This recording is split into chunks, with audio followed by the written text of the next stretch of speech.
à 10 contre 11, qu'il mène 2-1. Et qu'il mène 2-1, surtout, c'est ça qui est important, grâce à cet homme, Lilian Thuram, qui vient d'écarter côté Thierry Henry. Elle est trop forte. Ladic qui va reprendre et qui va ramener. Il n'a pas montré son panneau, le juge assistant. En tout cas, je ne l'ai pas vu. Combien il a donné? 4 minutes. 4 minutes. Ah bon, bah alors voilà, il y en a déjà une de faite. Allez, Lizarazu.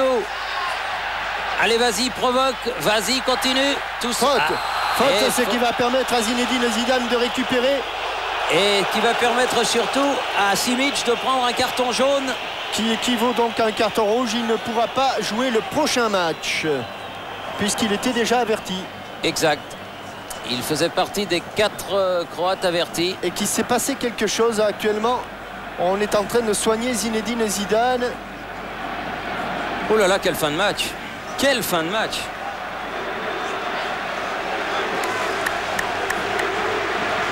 Petit coup de fatigue où il a pris un coup. Oui, sur le nez peut-être. Ah, le président. Les présidents. Qu'est-ce qui se passe? Qu'est-ce qui se passe? Il lui demande de sortir et puis pour re-rentrer. Alors là, ils vont être à 9, les Français. Oui, mais il va rentrer tout de suite. Espérons qu'il puisse revenir hein, rapidement. Allez, allez, allez Zinedine. Voilà, et on revient tout de suite. Attention. Franck Leboeuf pour frapper ce coup franc obtenu par Lizarazu tout à l'heure. Mur à 4 du côté croate. Il a une superbe frappe, Franck. Le cadre au-dessus du cadre. Elle est au-dessus. On joue depuis 47 minutes. Pratiquement même 48. Toutes les secondes comptent. Deschamps. Jarny. Petit. Thierry Henry. Ah non, pas le perdre si brutalement ce ballon. Jarny. Ballon en profondeur, la tête de Lizarazu. Jarny à nouveau. 48 minutes 15, 45 secondes à tenir Thierry. Oui, mais il y a eu le long arrêt de jeu avec Zinedine Zidane. Est-ce qu'il va en tenir compte? Nouveau corner concédé par Lizarazu. Tout le monde se rassoit, tout le monde se tient la tête du côté français. Rapidement joué. Oui, en 2 temps avec Prosinecki et Schuker. Prosinecki qui centre, deuxième poteau. Et ballon qui sort, accompagné du regard par Fabien Barthez. 48 minutes et 45 secondes. C'est terrifiant. Cette fin de match, les Français aux portes d'un bonheur extrême. Tête de Maric, dégagement. Monsieur Aranda ne regarde pas son chronomètre. Toujours pas. Allez, David Trezeguet. Faute là-bas. Non, dit monsieur l'arbitre, il était bien loin. Et ça rejoue. C'est fini là. Simic. Normalement. Prosinecki, il regarde son chrono. Le dernier centre. Soldo. La dernière intervention. Il faut sortir les Bleus. Il faut sortir les Bleus. Il faut sortir. Et Barthez qui écarte ce ballon en corner. Alors qu'il prenait tout droit le chemin de dessous la barre. Dernier corner certainement pour Prosinecki. On joue depuis 49 minutes et 30 secondes. C'est tout simplement incroyable ce qui se passe actuellement au Stade de France à Saint-Denis. Prosinecki. Elle est ramenée devant, écartée par Desailly. C'est fini, monsieur Aranda. Il faudrait siffler monsieur Aranda parce que ça fait un bon moment maintenant. Il a regardé son chrono. Il a regardé son chrono, oui. Et là, c'est le temps qui s'est passé avec la blessure de Zidane qui est décompté. Thuram. C'est fini. Et c'est fini. La France est en finale de la Coupe du Monde. C'est fini. La France a battu la Croatie 2-1. Et la France jouera contre le Brésil dimanche soir, ici, Jean-Michel, à Saint-Denis. C'est extraordinaire. Grâce à notamment 2 buts et un renversement de situation, comme on aime en vivre, avec 2 buts signés Lilian Thuram, le héros du match. Mais que ce fut dur, mais que ce fut beau. Et les Français ont maintenant quelques jours à récupérer pour aller au rendez-vous que leur fixe le tenant de la Coupe du Monde. Mais voilà, Desailly et ses hommes en finale de la Coupe du Monde. Et dès ce coup de sifflet, On a une pensée pour Laurent Blanc. Ah oui, qui on a ne une pourra pensée pour pas. Laurent Blanc. Voilà Lilian Thuram. Et Thuram qui est porté en triomphe par ses copains. Par Bernard et par Lama. Bernard Lama. Oh, Thuram qui n'en peut plus. Qui n'en peut plus, qui tombe dans les bras de Zidane. La bise de Christophe Dugarry. C'est des moments extraordinaires que nous vivons. Alors je vous explique ce qui va se passer. Bien sûr, nous allons rester quelques minutes ici au Stade de France pour savourer la joie de cette équipe de France qui, pour la première fois de son histoire, vient d'atteindre la fin d'un tournoi mondial avec la finale. Ce sera en plus contre le Brésil, 4 fois vainqueur, vous vous rendez compte? Ensuite, nous retournerons un court instant à Boulogne et nous reviendrons ici pour une très longue séquence d'interviews et de joie dans les vestiaires du Stade de France. C'est un très très grand jour que ce 8 juillet qui efface le 8 juillet d'il y a 16 ans, Jean-Michel. Nous étions Parce qu'il y a 16 ans, jour pour jour, nous étions à Séville. Mais le président de la République va s'exprimer maintenant. Oui, le président de la République, Jacques Chirac, vous avez vécu cet extraordinaire match en notre compagnie. Comment réagissez-vous à cette place en finale? Écoutez, c'est vraiment l'un des plus beaux jours de la vie du sport français. La France en finale. Et j'avais ma mascotte, vous voyez. Ce numéro 23 dans le dos, vous ne l'avez pas porté comme l'avait demandé Robert Pires. Je voudrais rendre un hommage particulier à Thuram, qui a été extraordinaire, et à une équipe qui a été formidable, vraiment formidable, d'une immense joie. Et au nom de la France tout entière, je voudrais dire bravo à l'équipe de France. Vraiment, c'est superbe. Merci, monsieur le président de la République. Voilà, nous allons nous retrouver. On va rester encore quelques secondes pour savourer ensemble la joie de Fabien Barthez, de Lizarazu, Djorkaeff, La Peine également et Karembeu qui est en train de consoler Souker. Et effectivement, on pense beaucoup à Laurent Blanc. La joie d'Emmanuel Petit également. On va se quitter un petit instant et revenir ici au Stade de France en compagnie de tous les acteurs, de tous les joueurs, d'Aimé Jacquet, de Giroud, de Thierry Roland, de Jean-Michel Larquet, pour faire la fête et pour se faire raconter un petit peu cette demi-finale historique et fabuleuse. A tout de suite.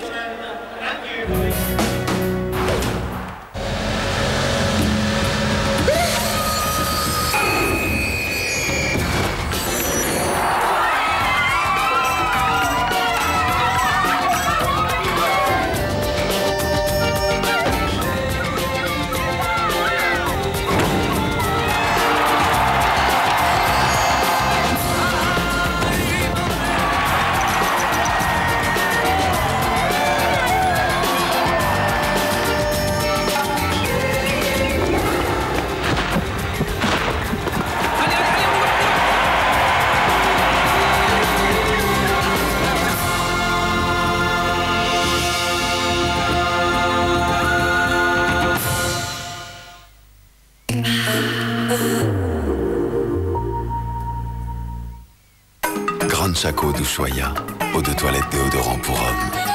Parfum longue durée, fraîcheur intense. Eau de toilette déodorant Ushuaïa, parfum du monde entier. Vous n'avez jamais vu une collection de vidéos comme ça. Le meilleur des films d'action. Avec toutes les stars de l'action, du suspense et du kickboxing. Une collection de 50 films à tout casser. Même les prix.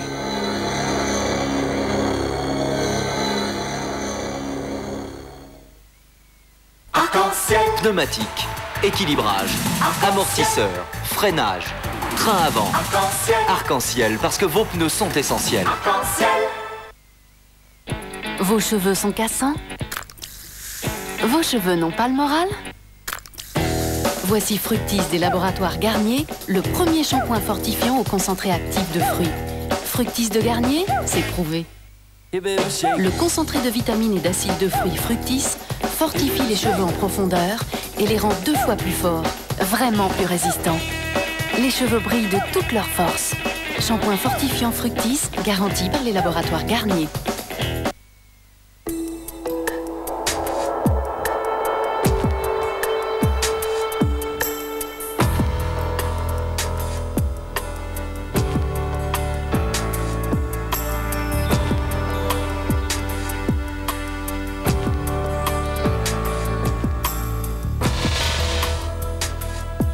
Pendant ce temps-là, votre mobile ne vous coûte rien.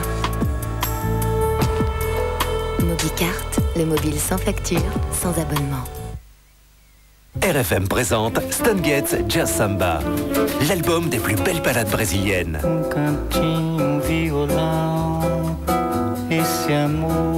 L'été vibre déjà au son du Brésil. Redécouvrez tous les hits qui ont popularisé la bossa nova. Stan Getz Jazz Samba, quand le génie du saxophone rencontre les plus belles ballades brésiliennes. Un disque Polygram. C'est du Rickless! Et voilà, on s'est encore fait griller par la fraîcheur. Rickless, sa fraîcheur vous prend de vitesse. Certains plaisirs sont si rares que l'on cherche à être seul pour en profiter. Comme par exemple, le plaisir de posséder une Rover série 400, d'en apprécier l'élégance, le raffinement et la richesse des équipements.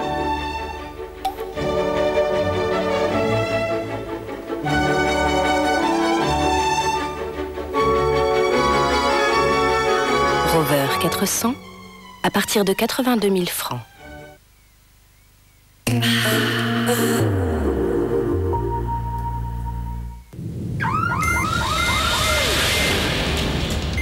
Intervenir, combattre, défendre et protéger les vies humaines. Soldat, c'est toujours une aventure. Mais aujourd'hui, c'est aussi un métier de spécialiste. Armée de terre, l'engagement par excellence. L'armée de terre recrute si vous avez moins de 24 ans. 3615, terre.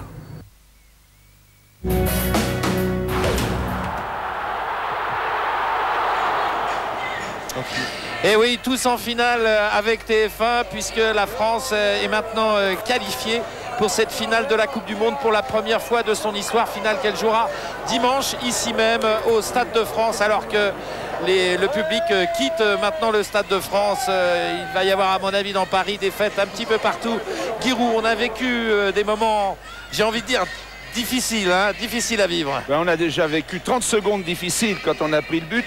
Heureusement, Thuram, presque à lui tout seul, avec un relais avec Thierry Henry, a rétabli la situation immédiatement. Et puis ensuite, c'est une deuxième action rageuse et de grand talent de sa part qui nous donne la victoire. Il faut aussi dire qu'on a eu à surmonter une injustice, l'exclusion de Laurent Blanc qui n'a pas frappé ce Croate, qui l'a seulement poussé de la paume de la main. Celui-ci a simulé. Et monsieur l'arbitre, dont je ne me souviens même plus le nom, je l'oublierai toute ma vie, a exclu Laurent Blanc qui ne jouera pas la finale, et c'est ma grande peine de soir au milieu d'une immense joie. Attention Guy, vous avez déjà pris 5000 francs suisses d'amende de la part de l'UEFA. Mais je suis fier de prendre des amendes pour dénoncer des gens comme ça. À cause de cet arbitre d'ailleurs. Non, c'était son collègue, mais c'est les deux frères. Très bien. Oui, mais enfin, c'est un arbitre que vous connaissez bien. Hein. Oui, regardez, on revoit l'image. Voilà. Non, mais ça c'est la fin, c'est la faute, c'est quand il est expulsé. Ouais, mais il faut nous montrer l'ensemble de l'affaire. Je crois qu'il est monté après. Là. Voilà, on va le revoir. Bah, dommage, on était sur l'image. Non, mais on va le revoir, il suffit de le recaler. On va le revoir, nous allons recaler cette image. Regardez. Alors, il y a une petite bousculade. Il n'y a strictement rien, il porte là. C'était pas là. On va mieux voir. Vous allez voir. Regardez. Il n'y a rien. Il lui pousse le maillot, voilà, il lui touche le menton, oui, c'est vrai. Et l'autre se tient l'œil.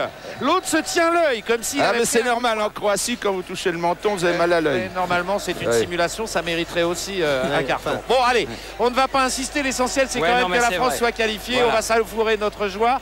Et on va aller tout de suite place de l'Hôtel de Ville, où il y avait un grand écran avec 20 000 spectateurs pour suivre cette rencontre. Et c'est Myriam Acklin que nous allons retrouver là-bas. Myriam, ça doit être une ambiance de folie. Ah bah vous l'avez dit, je peux vous dire que les centaines de spectateurs qui étaient réunis ici ce soir n'avaient absolument rien à envier aux privilégiés qui étaient réunis au Stade de France. Vous les voyez près de moi, ils sont ravis. Ouais. Et en tout cas ce soir, pour preuve ces images tournées par Hubert Cazenave, le public ici a fait masse. Il s'agissait d'une vraie marée humaine qui s'est unie d'une seule et même voix au coup de sifflet final, avec cette acclamation, ces félicitations à l'adresse des joueurs français, de ces héros. Je peux vous dire que ce soir, place de l'Hôtel de Ville, on a vécu une vraie dramaturgie seconde par seconde. Exemple, au moment de l'égalisation du premier but français. Je peux vous dire que les appareils de prise de son de mes camarades sont restés bloqués, les aiguilles étaient bloquées dans le rouge pendant de longues secondes. Et que dire du second but? Je peux vous affirmer que les vitraux de l'hôtel de ville ont failli vaciller. Je peux vous le dire parce que je les ai observés. Alors ce soir, on a du mal à imaginer un degré supérieur dans la joie, dans la liesse, dans le bonheur de cette foule de supporters. Rendez-vous dimanche soir en espérant dans les rues de Paris que ce scénario se reproduise. Myriam, faites attention à vous, hein, parce que j'ai l'impression qu'ils sont extrêmement chauds. Mais enfin, ça a l'air de bien se passer à l'hôtel de ville. Je ne sais pas si les joueurs sont arrivés dans le studio où se trouve Pascal Praud. Encore. Pas encore, Roger, ils ne sont pas arrivés et Thuram ne viendra pas malheureusement car il est au contrôle antidopage en compagnie de Marcel Desailly. Eh bien, nous aurons probablement Aimé Jacquet, nous l'espérons du moins, et voire deux joueurs. Thierry, Jean-Michel, vous aussi, je crois que pour vous ça a été probablement, et Dieu sait que votre carrière est étoffée, ça a été l'une des plus grandes soirées de votre carrière. On a gagné. Vous avez vu? Oui. Ah oui, ça a été certainement un grand moment, mais je suis complètement d'accord avec ce que vient de dire Giroud. Vraiment, je pense que s'il y a un garçon qui méritait de disputer cette finale de la Coupe du Monde au milieu de tous ses copains, c'est bien Laurent Blanc. Et ça ternit un petit peu la joie de tout le monde ce soir parce qu'il n'a vraiment pas fait grand-chose, Jean-Michel. Oui, mais on sait que dans un match, ça tient à peu de choses aussi. On parle de l'expulsion, on parle aussi de l'égalisation. Ça tient à ce ballon chippé par Thuram dans les pieds de Boban. Et le second but, ça tient également à ce ballon alors que l'on revoit les buts et notamment le premier sur une ouverture somptueuse de Aljosha Zanovic. Mais regardez, ça va tenir à peu de choses. Quelquefois, on s'applique, on donne une ouverture de 40 mètres parfaite. Et puis, à la sortie, pour un mauvais contrôle de 10 ou 15 cm, tout est manqué. Et là, pratiquement, c'est Boban qui donne le ballon à Djorkaeff sous la pression de Lilian Thuram. Juste un ballon poussé de la pointe. Regardez, c'est bien Boban qui frappe dans le ballon. Le 1-2 est parfait, la remise de l'extérieur du pied. Et que dire ici, vous allez voir, là, il va aller prendre le ballon, il va le perdre dans un premier temps. Voilà, il va le prendre entre les jambes de Jarny. Si on revoit le ralenti, vous allez voir le pied de Lilian Thuram. Il se demande ce qui arrive, hein. Oui. Lui qui marque jamais. Regardez où va être le pied de Lilian Thuram. Entre les jambes de Jarny pour récupérer ce ballon. Et ce n'est pas très orthodoxe, mais que c'est efficace. Et là, je pense que c'est la fin du match. Regardez. Aimé Jacquet qui souffle, mais qui libère une énorme pression parce que je crois qu'à la 46e minute, même Michel Platini. Pourquoi même Michel? Surtout Michel Platini. Mais non, mais parce que normalement, il n'avait pas bougé. Il a une obligation de réserve, dirons-nous, mais là, il n'a pas pu se retenir, Jean-Michel. Le président de la République aussi, il ne s'est pas gêné. Hein. Lui, il est avec nous, c'est notre président. Mais il avait le numéro 23. Alors là, j'imagine que ce qu'on vient de voir, cela se passe devant le Stade de France qui se vide à une vitesse invraisemblable. C'est assez étonnant, Guy. Oui, parce que les gens n'y restent pas pour, je sais pas, faire un peu la fête. Non, mais parce que ils vont la faire ailleurs, les gens. Ils en feront deux. Ils peuvent la faire sur l'esplanade qui est tout autour. Hein. Bien. Toujours pas de joueurs en vue, Pascal Praud? Non, personne malheureusement. On attend, on est un petit peu fébrile. Ils sont en train de savourer, à mon avis, cette victoire. Vous avez remarqué quand même que l'équipe de France a marqué 2 buts. On disait qu'elle ne pouvait pas marquer de buts, à part dans les tours préliminaires. Hein. Aujourd'hui, elle en a marqué 2. 2 buts. Oui, c'est vrai. Et on va voir le premier but de Lilian Thuram. Et vous allez voir la réaction du banc français au moment de ce but. On le revoit, Jean-Michel.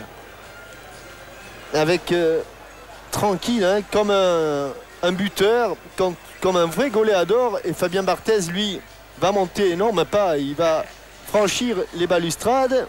Et les volontaires du CFO, c'était pas prévu dans le briefing d'évacuer un joueur. On connaissait le contraire et vous voyez que le droit de réserve, il y avait longtemps qu'il... Oh, et même les lunettes. Il a failli perdre les lunettes. Les deux présidents, ils sont allés à cœur joie. Le droit de réserve était terminé depuis bien longtemps. Complètement. On va aller retrouver Pascal Praud, car je crois que Didier Deschamps est arrivé. Tout à fait, eh bien, on est un peu ému, Didier. On a entendu tout à l'heure le président de la République qui vous remerciait au nom de toute la nation française. Vous avez déclenché depuis un quart d'heure une vraie joie collective, une vraie liesse dans toute la France. Bravo, merci et une première réaction, Didier. Ça a été difficile, c'est vrai que tout le monde nous voyait en finale. Les Croates nous ont mené la vie dure ce soir.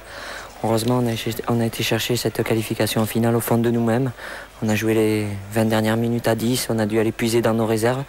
Mais enfin, on est en finale, maintenant tout nous est permis. Je crois qu'on a réalisé quelque chose d'extraordinaire.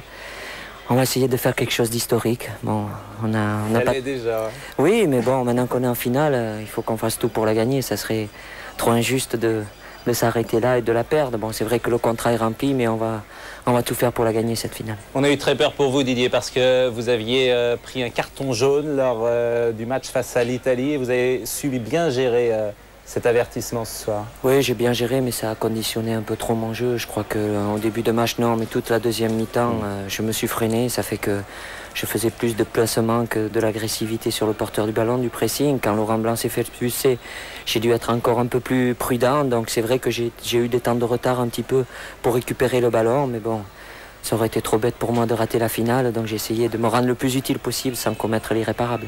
Alors Thuram ne va pas venir malheureusement parce qu'il est au dopage. Vous l'avez croisé dans le vestiaire ou il est repassé par le vestiaire avant d'aller au dopage? Et dans quel état est-il? Il est au contrôle, hein, parce oui, il est au contrôle. Il n'est pas parti se doper, ouais, non, il n'a pas eu le temps de repasser, on l'attendait tous dans le vestiaire. Mais là, vous ne l'avez pas vu dans le vestiaire? Non, il doit aller directement au doping. C'est vrai que Lilian nous a sauvé la mise aujourd'hui. Il a été extraordinaire comme il est depuis le départ. Et c'est vrai que ça va être, je pense, le joueur du mondial. Ça ne sera pas toujours un attaquant. Si on consacrait un défenseur une fois, je pense que Lilian Thuram avec Marcel Desailly sont les deux grands défenseurs de ce mondial. Alors on va parler du Brésil, bien sûr, mais Laurent Blanc, c'est une grosse déception. On a revu les images tout à l'heure. Giroud trouve que l'expulsion est extrêmement sévère, pour ne pas dire injuste. Et c'est vrai que priver un joueur d'une finale de Coupe du Monde, qui en rêve depuis toujours, sur ce type de geste, ça paraît très cruel. Qu'est-ce que vous en pensez, Didier? Oui, je pense que l'arbitre n'est même pas sûr lui-même du geste. C'est vrai que Laurent le tient souvent parce qu'il est très dangereux sur les coups de pied arrêtés. Tenez, je vous propose de découvrir, vous ne les avez pas vues évidemment, ces images, Didier. Et alors là, c'est le moment où le carton rouge est donné. Il faudrait, comme tout à l'heure, se recaler. Et je voudrais que vous nous donniez votre avis, Didier, sur ces images. Donc c'est au voilà, le geste est passé. Il est tellement furtif qu'on a du mal à chaque fois le saisir. Il semble qu'il ait mis simplement la paume de la main sur le maillot ou sur le menton de Bilic, et Bilic a tenu son œil. Oui, mais c'est exagéré. C'est vrai qu'à ce moment du match, en plus, il y a une place en finale. Je crois que l'arbitre n'a pas droit de. Et voilà. Vous voyez, c'est même pas le visage. Il le pousse à peine au niveau de la poitrine. C'est vrai que Non, mais je crois que malheureusement, le débat, il pourrait durer éternellement. C'est regrettable pour Laurent. C'est très, très regrettable. Mais malheureusement, Laurent est expulsé et l'équipe de France doit se préparer à jouer sans. Didier, le but que vous avez encaissé pratiquement d'entrée, on a eu l'impression que c'était un moment de déconcentration. Un des rares ballons qu'a perdu Zinedine Zidane, c'est précisément sur l'engagement. Est-ce que les dernières minutes de la seconde période où les Croates avaient été revenus dans le match étaient encore présentes? C'est possible, on avait fait 20 premières minutes excellentes et puis après on a souffert, on a eu le bloc équipe qui ne s'est pas bien déplacé, on défendait très mal, ils jouaient à leur rythme, ils trouvaient toujours les intervalles. On était revenu avec de bonnes intentions, on avait décidé de faire un pressing très haut, malheureusement on se tue un peu d'entrée, là on est un peu inattentif, il y a une balle qui passe entre deux et puis bon voilà, heureusement que Lilian égalise juste derrière, autrement certainement la deuxième mi-temps aurait été difficile pour nous. Vous avez eu le temps d'avoir peur, Didier? Non, parce que je crois qu'une minute après, je crois que Lilian égalise. Oui, donc... mais une minute, parfois c'est long. Ouais, mais là, non, je crois qu'on avait envie de repartir. De toute façon, on était dos au mur. À 0-0, on devait attaquer, mais là, encore plus. Donc, c'est vrai que de marquer très vite derrière nous a enlevé un peu ce doute dans l'esprit. Didier, est-ce que vous sentez la fatigue à titre personnel et également la fatigue pour certains joueurs? Oui, il y a de la fatigue. Je crois que c'était le 6e match. Pour moi, le 5e aujourd'hui, le 6e pour certains d'entre nous. Fatigue, oui, mais pas excessive, je dirais. J'ai eu un match très pénible pendant ce mondial, c'est contre le Paraguay. Oui, où j'ai fini vraiment à l'agonie. Et bon, je crois que quand l'Italie j'étais bien, aujourd'hui, je me sentais bien, même si j'ai pas pu pousser toutes mes actions à fond. Mais bon, maintenant, il y a 4 jours, on a une finale, on va essayer de récupérer au maximum et puis l'adrénaline, elle va venir toute seule parce que jouer une finale de Coupe du Monde, c'est fabuleux pour nous. C'est vrai, on parle déjà du Brésil, puisque dès ce soir, on va commencer à parler de Ronaldo, de Rivaldo. Ce sera peut-être un marquage individuel sur Ronaldo. Quelle est la solution? D'abord, vous avez joué contre Ronaldo cette saison? Oui, je l'ai rencontré 2 fois avec la Juventus de Turin. Je pense que marquage individuel, ça suffit pas. Il faut essayer de le fermer toujours à 2 entre un défenseur et un milieu de terrain. Lui, pas le laisser d'espace, se retourner parce que là, il est hyper dangereux. Mais je pense que Marcel Desailly, je pense qu'on a l'un des meilleurs défenseurs. On a l'anti-Ronaldo. Voilà, on a eu l'anti-Vieri. Je pense que Marcel, il faudra l'aider parce que bon, Ronaldo, ça va très vite. Mais sur ce qu'il a montré jusqu'à maintenant, je pense qu'il faudra être très attentif défensivement parce que le Brésil, je pense que c'est pas un bloc équipe comme l'équipe du Brésil il y a 4 ans, mais devant avec Rivaldo, Ronaldo, Bebeto, ils sont capables Denilson, ils sont capables de faire la différence. Tandis que, bon, je pense au milieu et derrière, je pense qu'on aura des occasions aussi d'avoir des occasions de but. Didier, vous vivez un peu en dehors de la Coupe du Monde ou de la liesse, de la folie, vous n'y avez pas accès. Mais est-ce que vous ressentez tout ce que vous avez déclenché quand même dans le pays? Est-ce qu'il y a des témoignages? Oui, à travers vos reportages, s'il y en a un peu plus nombreux, on s'en plaindra pas. C'est vrai qu'on se rend compte qu'il y a vraiment une passion autour de l'équipe de France. C'est quelque chose de fabuleux, chose qu'il n'y avait jamais eu en France. Et c'est vrai que les gens se rendent compte qu'on a une chance unique de gagner la Coupe du Monde. Donc on fait rêver ces gens. Les gens s'identifient à cette équipe de France qui est très combative, qui a du cœur, du talent. Mais on va essayer de faire rêver ces gens jusqu'à dimanche. Et vous voyez ces images-là, je crois que vous avez en cassette à Clairefontaine le film que nous avons fait à Téléfoot qui s'appelait Une journée particulière, que vous avez découvert et vous le repassez en boucle. Vrai, et ça vous donne des frissons, parce que vous êtes absent de tout ça. Tout à fait, c'est l'un des moyens de se rendre compte de ce qui se passe à l'extérieur. C'est vrai que ce reportage est formidable. On se le repasse dans nos chambres, dans la salle de kiné. C'est vrai qu'il nous donne la chair de poule, parce qu'on voit qu'il y a vraiment un enthousiasme, une ferveur autour de nous, et ça nous donne encore en plus envie d'aller On le repassera, Didier, on le rediffusera dimanche, d'ailleurs, avant la finale, Merci, Roger. Magnifique reportage. C'est un reportage de Bruno Hulin. Aimé Jacquet vient d'arriver, merci. Bravo, vraiment bravo. Le président de la République tout à l'heure a remercié l'équipe de France et vous pour tout ce que vous avez déclenché dans le pays. Une première réaction peut-être d'émotion tout simplement, c'est la première fois qu'un entraîneur amène... Ouais, c'est une dure soirée, je dois avouer. Encore ce soir, on a souffert énormément. On avait une équipe de France qui était tellement près du but et qui voulait tellement y arriver qu'elle s'est un peu tétanisée. Et puis heureusement, on a eu l'exploit d'un garçon qui monte en puissance, Lilian Thuram, qui nous a sauvés, lui qui marque jamais de but, vous vous rendez compte, 2 buts en... Il n'avait jamais marqué en équipe de France? Non, il n'a jamais marqué avec nous. Donc il s'est rattrapé aujourd'hui. Ça prouve ce que vous dites tous les jours en conférence, c'est qu'aujourd'hui, les attaquants, les défenseurs, ça veut plus dire grand-chose. C'est-à-dire que c'est un groupe, quand ça ne fonctionne pas bien d'un côté, pourvu que l'autre partie fonctionne bien, alors il y a un équilibre. Mais... Quelle dureté ce match-là. Vous avez eu peur, Aimé Jacquet, notamment lorsque les Croates ont marqué. Mais on n'a pas eu le temps. On n'a pas eu le temps d'abord parce qu'on a égalisé tout de suite. Et Jean-Michel disait que c'était un moment de déconcentration peut-être tout de suite au sortir de la mi-temps. C'est-à-dire qu'il y a eu peut-être un mauvais replacement, le temps qu'on se ressaisisse. Et puis ce sont de merveilleux techniciens, cette équipe croate. Et puis, nous avait déjà posé tellement de problèmes en première mi-temps, donc nous étions un petit peu inquiets, quoi. Mais vous n'avez pas eu peur, donc vous n'avez pas eu le temps d'avoir peur plutôt après le premier but. Mais est-ce que vous n'avez pas eu peur davantage lorsque Laurent Blanc s'est fait expulser parce qu'il restait 20 minutes et on sait que à ce niveau-là, surtout quand on est au 6e match, à 10 contre 11, c'est terrible, quoi. Oui, c'est terrible, surtout que j'étais en train de réorganiser l'équipe pour renforcer mon milieu de terrain et faire rentrer Alain Bogossian. Oui. Donc je voulais reprendre la maîtrise du jeu. Bon, ça a été un grand coup dur. Heureusement que les garçons se sont vraiment littéralement épuisés dans ce match, dans ce combat. Mais c'est une belle victoire quand même. Et à un moment donné, vous n'avez pas été tenté, par exemple, quand Zinedine était épuisé, vous n'avez pas été tenté. Ah, mais vous n'aviez plus le droit. Non, j'avais plus le droit. J'allais dire une bêtise. Vous lui avez parlé à Laurent Blanc Pardon? Vous lui avez parlé à Laurent Blanc? Non, j'ai même pas vu ce qui s'est passé. Alors je suis incapable de vous dire. Écoutez, on va vous le montrer peut-être, puisque parce que c'est incroyable. Voilà, on l'a montré tout à l'heure à Didier Deschamps qui a donné son avis. C'est extrêmement dur. On va se répéter de sortir un joueur là-dessus. Alors voilà, ça se passe ici. Bon ben c'est passé. C'est passé. Et on l'a pas bien vu. On va le revoir. Là, regardez. Voilà, il lui tire le maillot. Petite claque sur le menton et l'autre se tient l'œil et simule un coup de poing dans la figure. Oui, de toute manière, alors c'est 3 expulsions par match quand on fait ça. Hein. Il y a à peu près 3 cartons rouges si on expulse comme ça. Et Bilic, c'était déjà un petit peu frictionné avec Petit. Ce sont des grands comédiens, on le savait bien.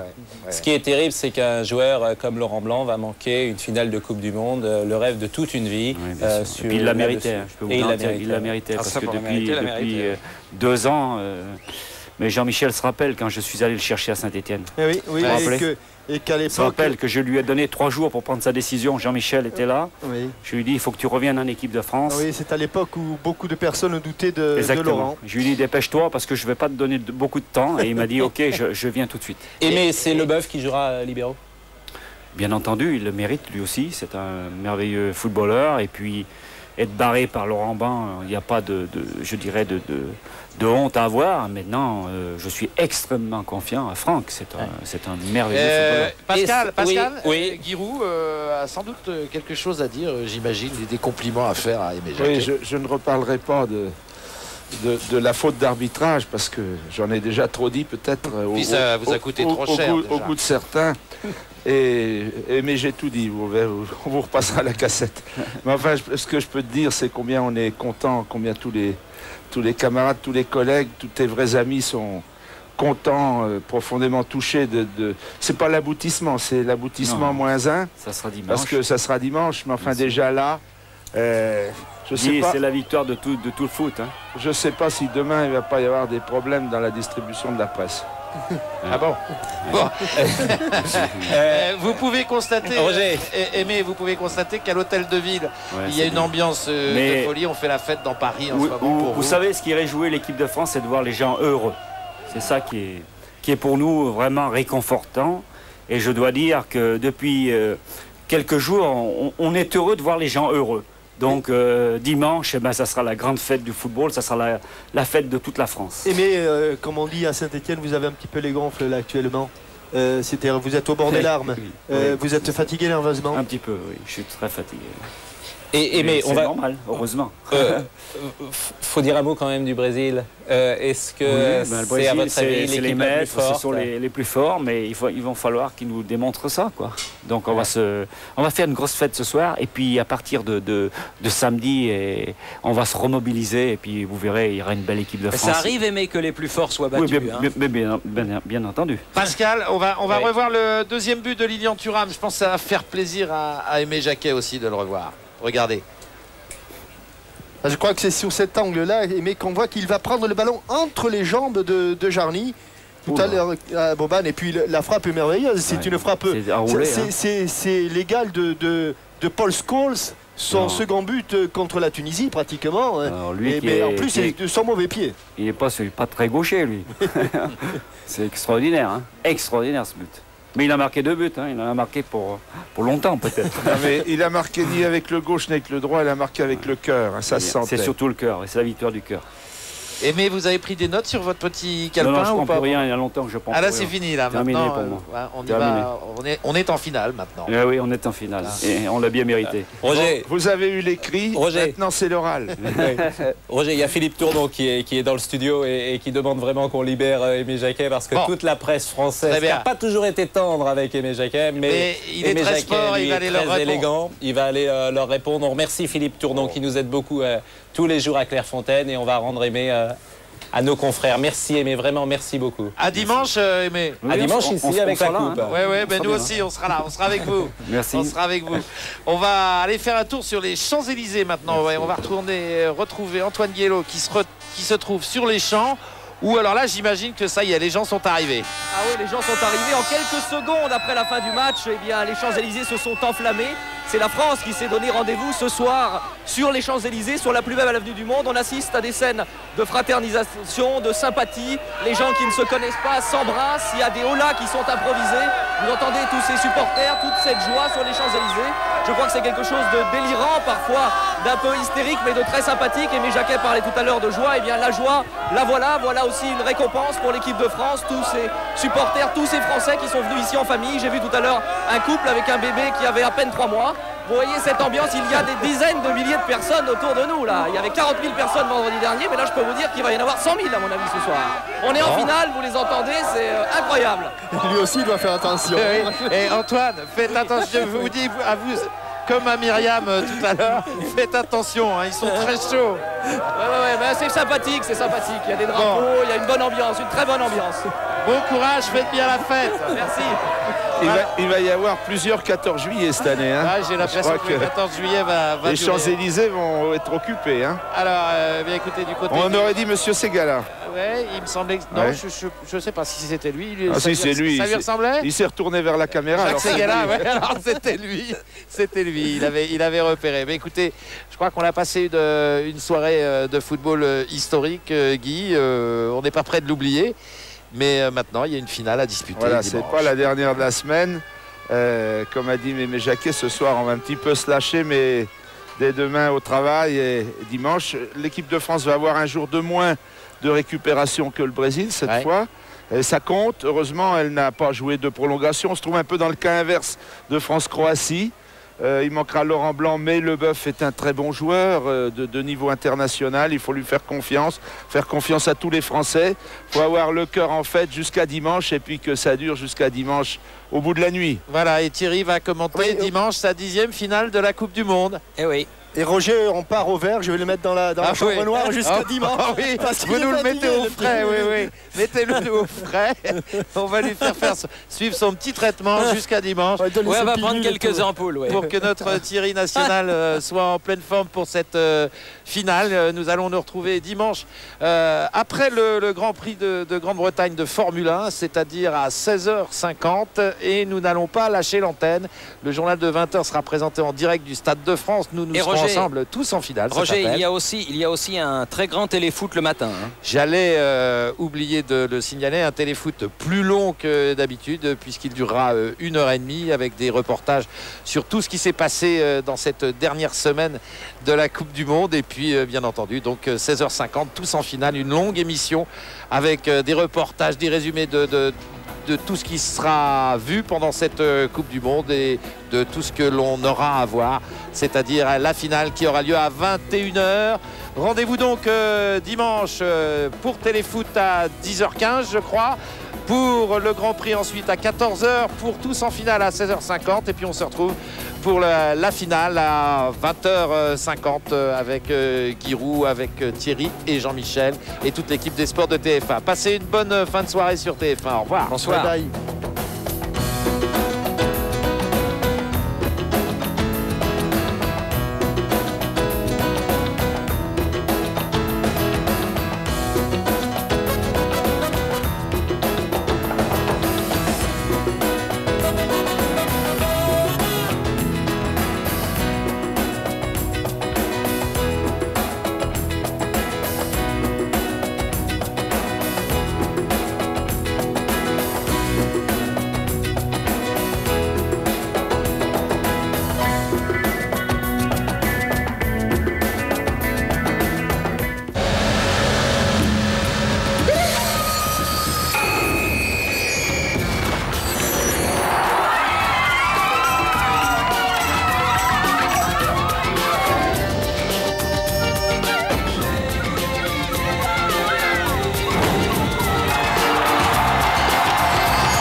Dès 17h, tous en finale avec TF1.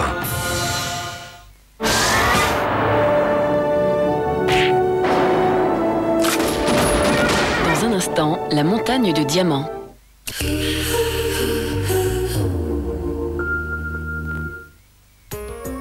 vous n'osez pas.